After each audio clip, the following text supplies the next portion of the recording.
बिस्मिल्लाहिर्रहमानिर्रहीम। हमारा next question जो है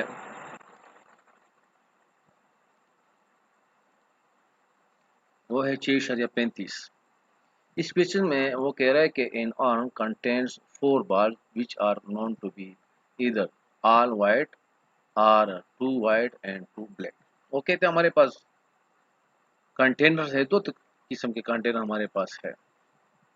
या एक कंटेनर है, उसके दो चांसेस है, यानी या ये चांस है कि तमाम के तमाम वाइट बॉल है, या दो वाइट है और दो ब्लैक। तो कंफ्यूजन दूर करने के लिए हम क्या करेंगे कि हम हमारे वो कहते हैं कि एक कंटेनर है, या उसमें चार सफ़ेद बॉल होंगे, या दो सफ़ेद और दो ब्लैक होंगे। तो इसको आसान बनाने के लिए मैं क्या करूँगा, मैं इस तरह पढ़ाता हूँ आपको कि नहीं, दो कंटेनर है।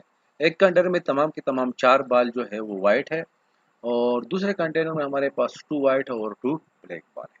बात एक ही है, यानी अलहदा-अलहदा 2 सिक्के फेंक दे, एक ही सिक्का 2 दफ़ा फेंक दे, या 2 सिक्के अलहदा-अलहदा 1 दफ़ा फेंक दे, बात एक ही है। A ball is drawn at random and is found to be white. उसने एक बॉल फेंक दिया है और वो बॉल जो है वो उसके पास आ गया है, वो व्हाइट है। तो वो कहते हैं what is the probability that all the balls are white. तो इसके क्या कितने चांसेस है कि जो बॉल हमारे पास व्हाइट आया है, ये कंटेनर ए से आया है या ऑल व्हाइट वाला से आया है। Let A1 be the hypothesis that all the balls are white. Let A1 be the earn. Hypothesis भी लिख सकते हो, मगर सिंप्लीफिकेशन के लिए मैं इसकी यहाँ पर अर्न मर्तबान या इसकी कोई और चीज़ हम हमारे पास एक केप है उसमें रखा है। Let A1 be the urn that all the balls are white and A2 be the urn that 2 are white and 2 are black. Then the priori probabilities must be। यहाँ पर प्रायरी का मतलब ये बेसिक। तो यहाँ पर पहला मर्तबान है, पहला आरन है, यहाँ पर दूसरा है।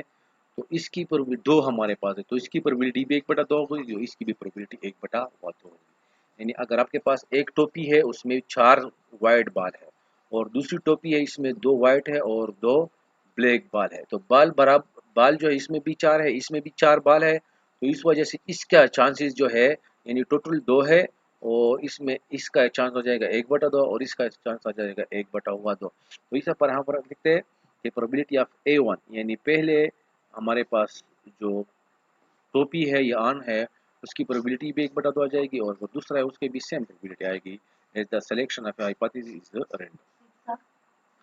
इसके बाद तीसरा एक हमारे पास इवेंट है, again let B the event that the ball drawn is white. हमने एक तीसरा इवेंट बना दिया है कि जो बॉल है वो वाइट है, उसके लिए हमने इवेंट बी का नाम दे दिया है। Then the conditional probabilities are.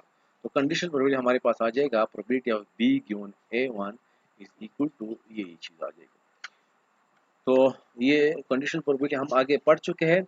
यहाँ पर मैं आपको सिंपल बताता हूँ कि यहाँ पर आ जाएगा टोटल जो हमारे पास यहाँ पर आ जाएगा नंबर ऑफ दिस, यानी हमारे पास क्या फार्मूला है कि probability of A equal to number of A divide by number of S. तो नंबर ऑफ एस का मतलब ये कि अगर A1 यानी पहला हमारे पास मर्तबान है, तो उसमें वाइट बॉल के कितने चांसेस है। तो यहाँ पर आ जाएगा टोटल सिंपल स्पेस, यानी 4 में से एक वाइट। 4 में से 4 बॉल है, 4 में से कोई भी बॉल आप निकाल सकते हैं, ये टोटल आ जाएगा। यहाँ पर भी टोटल आ जाएगा 4 में से एक बॉल, मगर यहाँ पर क्या आ जाएगा, तो पहले मर्तबान में तमाम के तमाम वाइट बॉल है, तो यहाँ पर भी आ जाएगा 4 में से एक बॉल।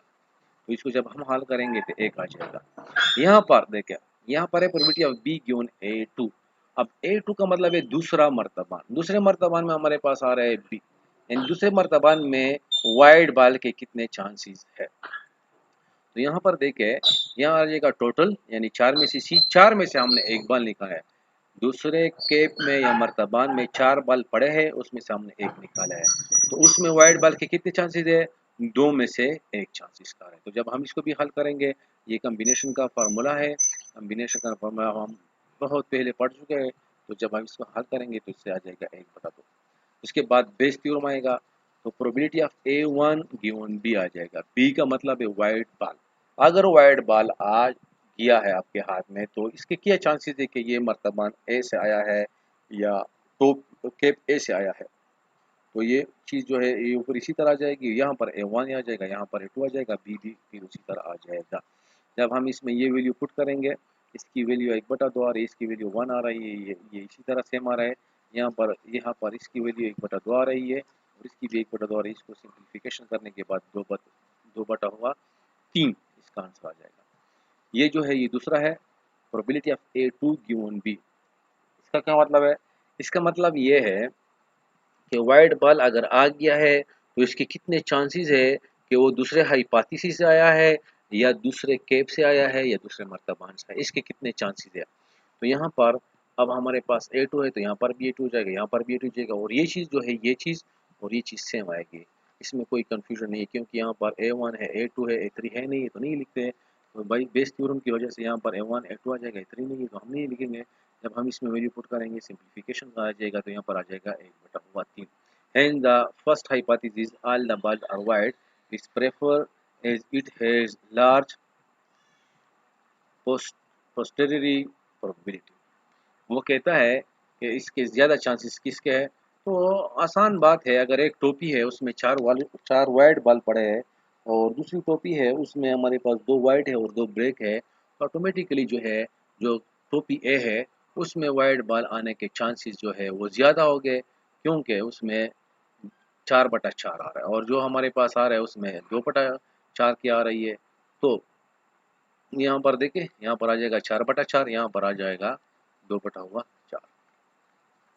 क्या मतलब है कि जिस टोपी में वाइट बॉल ज़्यादा है तो उसका प्रोबेबिलिटी ज़्यादा आएगा, जिस टोपी में वाइट बॉल कम है तो उसकी प्रोबेबिलिटी कम आएगा। ओके, अल्लाह।